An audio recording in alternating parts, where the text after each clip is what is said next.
또 이제 불안하면 항상 같이 나오는 개념이 있는데 공포예요.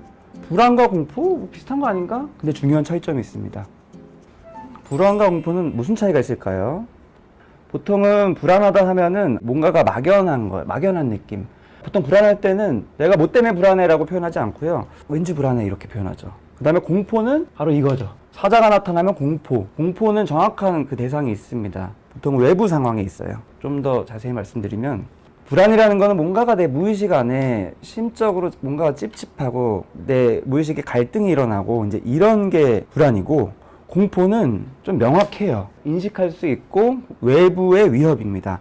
사자가 나타나는 공포. 특정 공포증 같은 경우에는 다 이게 외부에 있는 거죠. 뭐 물공포증도 있고 조류공포, 뭐 고소공포. 명확한 대상이 있는 게 공포예요. 공포 영화도 마찬가지죠. 그 영화에는 명확한 그 대상이 있습니다. 하지만 불안은 뭔가가 애매하다. 이게 굉장히 중요한 차이로 이해를 하시는 게, 이게 특정 공포증이나 어떤 공포증을 이해하실 때도 굉장히 중요해요. 사회공포증 같은 경우에는 그런 사회적 상황이 내가 두려운 거고요. 특정 공포증은 그런 특정한 어떤 대상이 두려운 거고. 덤불안장애는 굉장히 넓게 펼쳐져 있지만 명확하게 뭐가 불안한지 잘 모르는 그런 개념 차이가 있습니다. 우선은 또 불안과 친숙해지기 위해서 적절한 불안이란 게 있을까? 적당한 불안? 어떻게 생각하세요? 불안이라는 게 나한테 꼭 나쁘게만 한 걸까? 아니겠죠.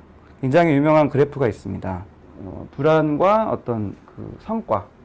내가 뭔가 뭐 공부를 한다 치면은, 뭐 일을 한다 치면은 다 경험해 보셨을 거예요. 시험 전날인데 불안이 별로 없어요. 그럼 공부가 안 되겠죠. 당연히 성과도 안 나오고. 근데 시험 전날인데 너무너무 불안하다. 시험 보고 있는데도 너무 불안하다. 그러면 다 경험하셨을 거예요. 눈앞이 캄캄해지고 내가 아는 것도 생각이 안 나고 오히려 또 성과가 떨어지고. 그러니까 불안이라는 거는 적당한 게 어떻게 보면 효율적이고 적당한 불안은 필요하다. 이런 개념이 있습니다. 뭐 아까 사자 그림도 보여드렸지만 사자가 나타나면 당연히 불안해야지 살 수 있죠. 안 불안하면은 잡아먹히는 거고.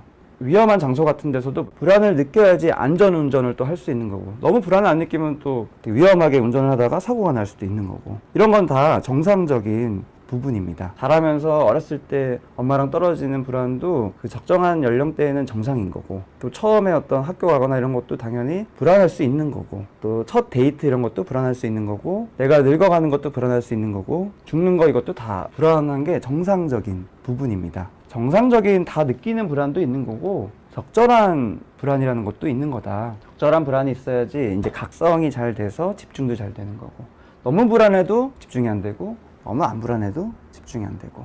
그래서 이제 전문 용어로는 적응적이라는 표현을 많이 해요. 적응을 잘하는 좋은 쪽, 좋은 불안, 비적응적인 거는 쉽게 말하면 나쁜 불안, 이렇게 이해하시면 될 것 같습니다. 그 다음에 제가 다른 이제 정신의학 강의를 여기서 할 때마다 항상 나오던 방어기제라는 게 있죠. 힘든 상황을 마주할 때 나 자신을 내가 지키기 위해서 나름대로의 그런 방어 체계를 무장하는 게 이제 방어기제인데, 불안한 것도 굉장히 고통스러운 감정이기 때문에 불안이 너무 막 몰아칠 때는 나를 지키기 위해서 방어기제를 많이 활용을 합니다. 그래서 방어기제가 불안하고도 관련이 많이 돼요.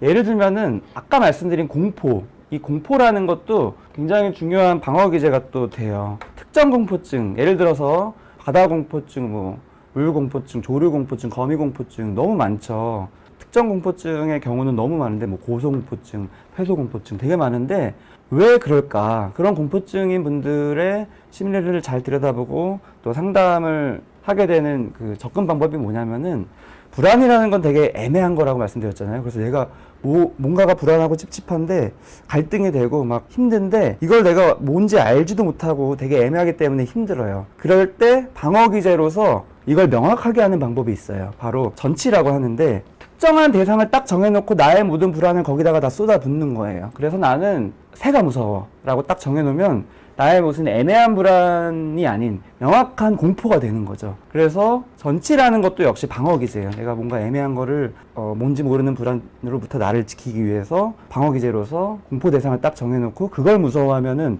내 마음이 편해질 수 있어요. 왜냐면은 그것만 조심하면 되거든요. 어디에 펼쳐질지 모르는, 뭔지도 모르는 불안보다는 명확하게 아는 공포를 정해놓으면 그거 피하면 되거든요. 그래서 회피라는 식으로 강화가 되죠. 뭐 고소공포증도 마찬가지고 비행기 공포증도 마찬가지고, 비행기만 안 타면 되니까. 그래서 방어기제를 이제 설명을 드린 거고, 예전부터 어떤 뭐 프로이드부터 해서 많은 사람들이 이면에 있는 심리에 대한 연구나 그런 얘기들을 많이 했는데 조금씩 구체적으로는 다르지만 비슷한 그런 맥락이 있어요. 그 부분을 좀 설명을 드리겠습니다.